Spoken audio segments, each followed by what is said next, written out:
and by Bass Pro Shops. Couple more hours coverage. Ever just short of a couple more hours coverage coming your way. Live coverage of the Dakota Lithium Bassmaster Elite at Lake Champlain. This is, again, the 8th stop of the year for the Bassmaster Elite Series out of 9 destinations, and a lot of stuff coming down to the wire. A lot of guys desperate to hang on to what they've got or to improve their position some way or another. This is the standings unofficially as they are right now. Koya Fujita, the rookie, on top. It's kind of been back and forth between he and Jay Shakura for the last 2 or 3 hours now. Those two doing just fantastic work. And Cody Huff joining the fray as well with 43 pounds plus. So got a good contest out there today. Of course, 50th being the ultimate number today. Only the top 50 will fish tomorrow. That'll be semifinals Sunday, and then we'll have championship Monday again. Welcome to the Bassmaster Studio, sponsored by Marathon. Tommy Sanders, Ronnie Moore, Mike Sukon, and of course, Mark Zona there with us. It's a different looking day than yesterday. It got really kind of nasty yesterday, but today, I mean, we have seen it's not been a lot of diversity in what we have seen, but it has been entertaining. No, and I really think, Tommy, the main story in this tournament, right? I think there's 2 stories right now. Can anybody compete with the leaders that are fishing in the inland sea? Because it looks like no. The other side of that is what we're really witnessing in this tournament, and we've seen it in other tournaments across the country, is catching the ghost fish, catching fish that are just not relating to the bottom. All they're doing is relating to bait. They're swimming around and gorging on alewife. And this is a phenomenon that obviously so many anglers, we knew for decades and decades and decades that, hey, there are massive amounts of bass out in 30 to 150 feet of water that just live their summertime chasing bait. We are seeing this tournament right now being dominated on the ghost fish. All right, well, we will keep watching for that. There'll be more of that on the way today as our coverage continues. Ronnie, what do you got your eye on? Oh, we're already seeing a big amount of 20-pound bags, Tommy. Basically, if you're going to be in the top 10 right now, unofficially over halfway through day 2 of this event, you've basically had to average 2 20-pound bags. So I'd expect that to grow. We're going to see guys in 15th, 16th that maybe are at 40 pounds that get left off of our camera sheet for tomorrow. Such, our top 10 to start the day has kind of remained intact in good part, but we've had some noted exceptions to that, guys who've really zoomed up from down in the standings. Yeah, Caleb Summerall for one. A couple guys have fallen down as Jason Christie and Matty Wong. But our AOY, now, Mr. Brandon Cobb has regained control. He's got 19 pounds. He's in our top 13 or so. But Kyle Welcher also has 19 pounds. He's only about 15 back of Cobb right now. In an AOY, Fujita's caught a little bit on Cifuentes. He's only about 10, 15 back. Yeah, some of our big bags are coming from down below the top 10. Interesting to watch that leaderboard all day long. We take a look at what happened yesterday. The reason we weren't fishing yesterday, the weather beginning the day before, of course, on Thursday, was deteriorating. The wind from a system offshore was sending it right up straight north up the lake there, not the good direction. Plus, we had a big system barreling in from the west as well. It was just not a good setup, Z. No, it was a sick situation, really starting from midday on day number 1 on Thursday, and then got real dicey yesterday morning where all of that south wind, you don't want a south or a north, but really the south is the bad direction, and we got to see that yesterday, gassing about 30 miles per hour. Great day for, I don't know, is that kite sailing dude right there, killing it out there? Yeah. And Tommy, let's just throw it in the midday report. I'm not big on that kite surfing deal right there. Toyota Midday report. Yes, absolutely. We're going to start with the GDP of this situation. Getting it done in the inland sea. And if you did not tune in on FS1 earlier this morning, the inland sea has been a major player with all of your leaders coming into day number 2 after our postponement. Greg DePalma said, I'm looking for one thing, and that is bait chasers. Just off the main basin in the inland sea, fishing from 30 to 50 feet of water, getting it done early today. Good morning for Greg DePalma. DePalma hanging in your top 10. 21 pounds and 8 ounces yesterday for Greg DePalma. Right now he's fished unofficially at 18-13. So if he can somehow manage to duplicate what he did yesterday or even up that number, he is going to be right up there in your top 4 or 5. So Greg DePalma having his best tournament of 2023 here at a place he has done well before. Rookies in our top 10 to start the day include this man here from Roseville, California, Bryant Smith. Really, Bryant Smith, not very familiar with Lake Champlain, but put himself in the same region as your day one leader, Cody Huff, getting it done with basically doing the same thing. Baby Z2 on a jig head, doing a little bit of it with a jig head and also with a drop shot, concentrating from really 25 all the way out to 50 feet of water. And here's the interesting thing about a lot of your leaders is targeting, call it 1 to 5 bass, and literally chasing them for 5 to 10 minutes until one of them commits. Solid morning for your rookie, Bryant Smith. Yeah, Bryant Smith, 22 pounds plus yesterday. A big day number one. Third place in Rookie of the Year standings right here as well. Yeah, they kind of said a characteristic of Bryant Smith was that he was a very sharp angler in his versatility. Not great at one specific thing, but great at a lot of different things. As we go over to Cody Huff, one of the best forward-facing sonar anglers, one of the best college reputations as well from Bethel University. Exactly right. Throwing a jig head minnow and a drop shot like most of your leaders. And interesting that it started off a little bit slow for Cody Huff earlier this morning, unlike day number one where he had 20 pounds in the first 45 minutes. Very, very big area, sharing it with a lot of other anglers on day number one this tournament, but upgrading as the morning went along. The one thing we talked about on FS1 with the cloud cover, really look for this to be one of the tougher days.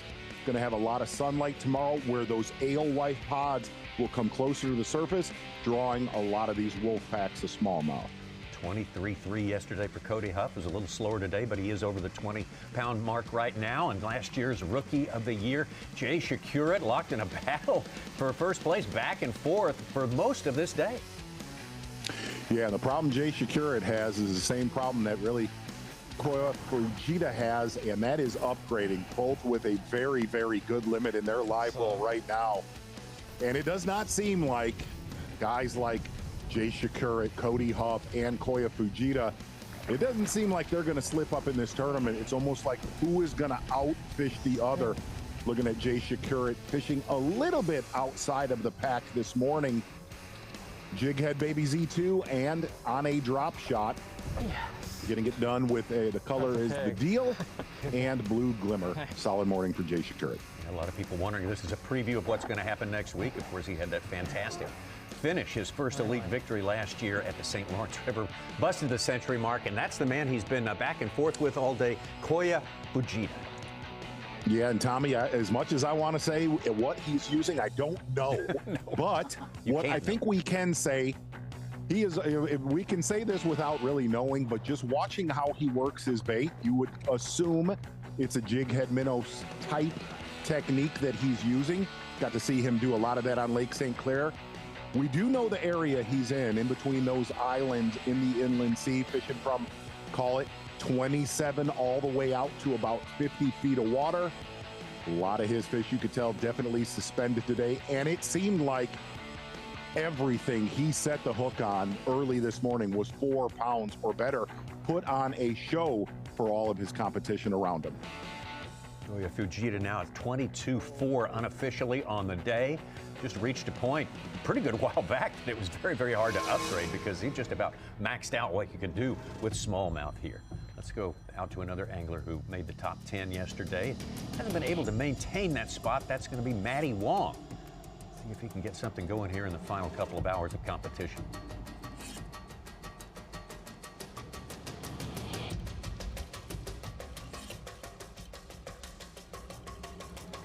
We're going to sneak up on him. Sort of. Keep your voices down. That was your Toyota midday report. Well, yes, it was. There we go. Thank you, Z, for completing the task. Waiting on that.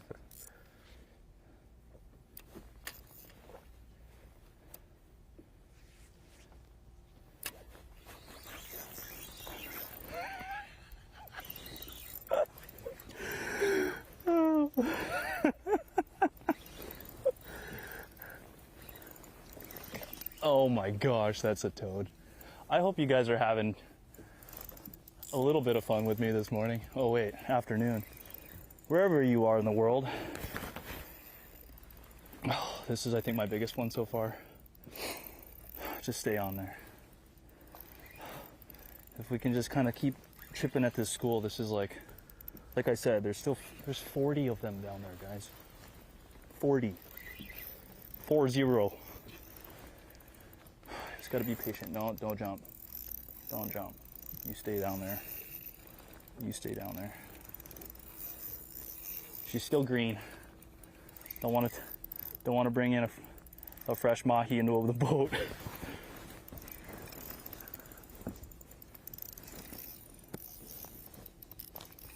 Oh my goodness.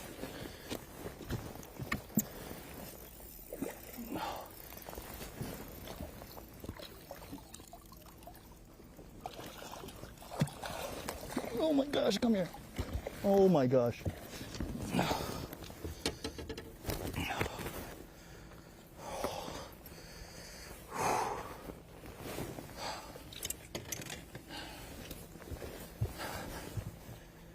That one's probably gonna go 3.5.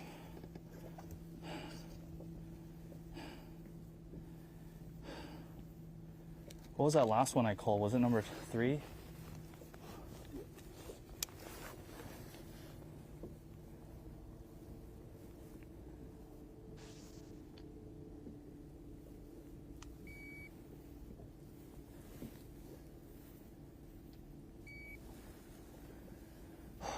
That's a 3.5. I think that's the fish I needed to fish tomorrow. Oh man. Okay, number 3 and number 4. I'm gonna take a look at number 3 and number 4. Second-year man Matty Wong to second-year man Alex Redwine. Great day yesterday. 1 ounce away from the 23-pound mark.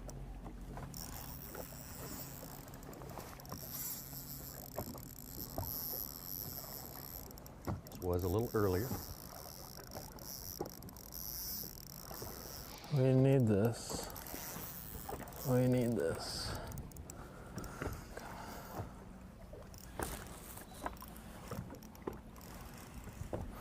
He's gonna get wild again. Don't jump.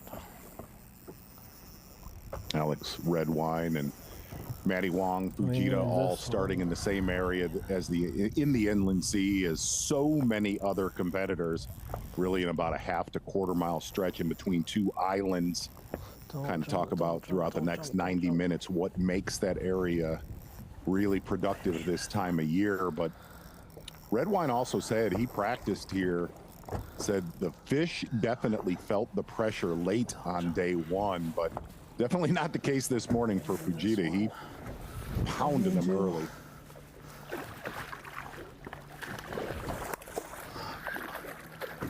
Come on, Redwine.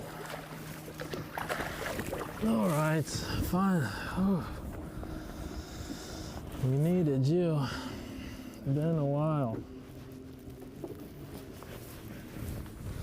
We needed you. Still not a ginormous one, but it'll get rid of that one we got. These suckers are just so painful to get to bite.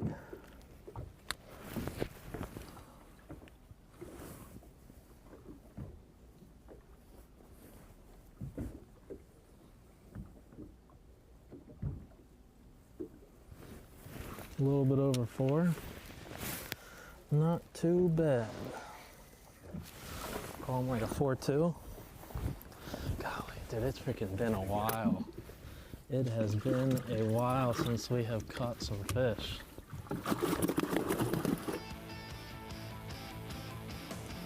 Red Wine trying to step it back up above the 20-pound mark there. Tough steep start to his season, but boy, he has been very, very strong the last 3 events. Absolutely, Tommy Sanders. And really looking at this area, he kind of broke it down perfectly Thursday night after the weigh-in. 30 to 40 feet of water in between these 2 islands in the inland sea. Said a lot of these fish were suspended about 15 to 20 foot down. And whenever you would mark 3 or 4 of them on your forward-facing sonar, that is when you would catch one where they kind of get a little bit competitive for your bait. We heard your leader, Cody Huff, say the exact same thing. In fact, got to see it on his screen. Alex Redwine with a very solid tournament. As you guys said, he needed this event. A lot of current in between those two islands. Not a lot of history for Alex Redwine. Fished here as a co-angler back in 2018, having a really solid event this time around. Take it back over to just left Matty Wong there. And don't get me wrong, Tommy, it's impressive to catch over 20 pounds like a lot of these guys did in the top 20 after day one, but the big fear with that is the ability to drop so easily if you don't back it up. Catching 18 pounds today would sound great, but that's going to put you closer to 35 to 50 with a 38-pound average or two-day total than being in contention. You could fall just as easily as being the man of the show. 50th place was about 18 pounds, so double it, about 36 will be our cut, or a little bit. I could see it going up, honestly. Yeah, you gotta overachieve all day, every day to make it to Championship Monday. I mean, it was 19 a day to make the cut at St. Clair last year. It was 20 pounds and change to make the cut at St. Lawrence. Yep, that one will help.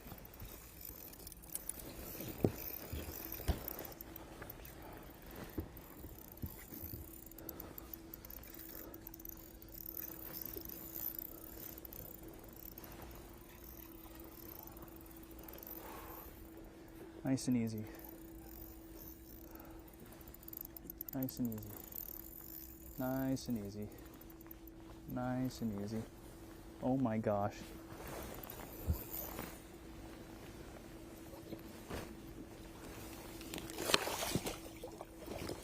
Oh my gosh, come here.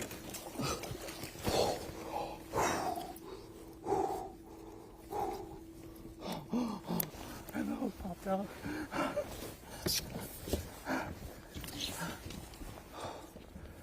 I think that's the 4 we needed. Thank you. Thank you, fish gods. You've answered my prayers. You have provided thy with thy 4-pounder. Oh, so grateful thee. Oh my gosh. Oh, that's a spicy brown meatball. Oh my. Oh, okay, number 4. Okay. Now let's, all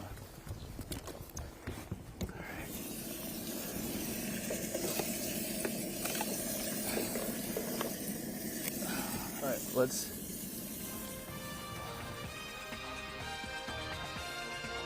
Matty Wong was something he was hoping for right there. Turned up for him. Still doesn't get him back up into the top 10 as of yet. Koya Fujita, the man on top. Just ounces ahead, back and forth between him and Jay Shakurat all day long, really. Cody Huff, yesterday's leader, certainly keeping pace, holding serve today as well as he could. And Alex Redwine making the climb back up into the top 10 and significantly all the way to 4th place. We're going to break away and come right back. Fishing shallow looks like it'll be your best bet because then you get largemouth and smallmouth. Well, we'll see how it goes.